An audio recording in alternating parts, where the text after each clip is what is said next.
Recently, something was said that hit me harder than I expected. It brought back memories I thought I had learned how to carry. For a moment, it felt almost like an old scar had been opened again. And the truth is, for years I tried to bury some of those scars. I thought if I pushed them deep enough, maybe they wouldn't hurt quite as much. But lately, some of them have been finding their way back to the surface, especially through my music. A lyric will come, a melody will take me somewhere I wasn't expecting to go. And before I know it, I'm standing in a memory I thought I had already made peace with. It reminded me of something. There are some losses in life that don't simply hurt. They divide your life into before and after.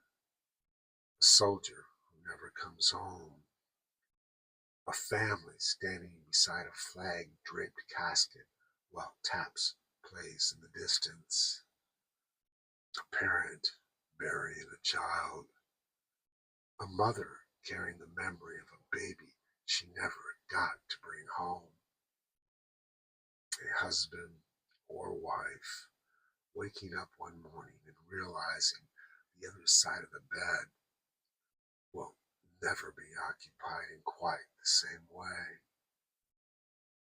A friend whose name still catches somewhere in your throat years later. Some losses leave fingerprints on the soul. They scar the heart. And I don't think we should ever try to rank them. Grief is grief. Love is what gives it its weight. And when you've loved deeply, loss can make the whole world feel unfamiliar for a while. People will tell you to move on. They'll tell you time heals everything. They may even tell you everything happens for a reason. But when you're standing in the middle of grief, those words can feel pretty empty. Sometimes grief needs its season. You need to miss them.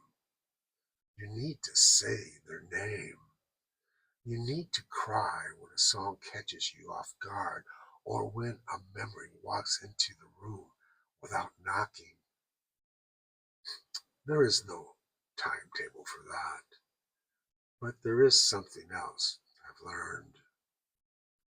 Grief was never meant to become a permanent address. There comes a day, maybe quietly, when you laugh again and don't immediately feel guilty about it. You notice the sunrise. You make plans. You let somebody sit beside you. You open a door you thought would stay closed forever. And maybe eventually you love again. That doesn't mean you forgot. It doesn't mean somebody new replaced somebody you lost. The heart doesn't work that way. It doesn't replace, it expands. It learns how to carry what was while still making room for what can be. Maybe healing isn't leaving someone behind. Maybe it's carrying what they gave us forward until one morning we realize we're no longer spending every day looking backward. So if you're in a dark place today, don't rush yourself, but don't surrender to it either. Wait for the light. And when it begins to find its way back in, Don't close the curtains because you once knew darkness. Open your heart, open your eyes, open your mind, open your soul. Because the fact that you love deeply enough to grieve deeply means one more thing. You are still capable of loving deeply again. Thanks for stopping by.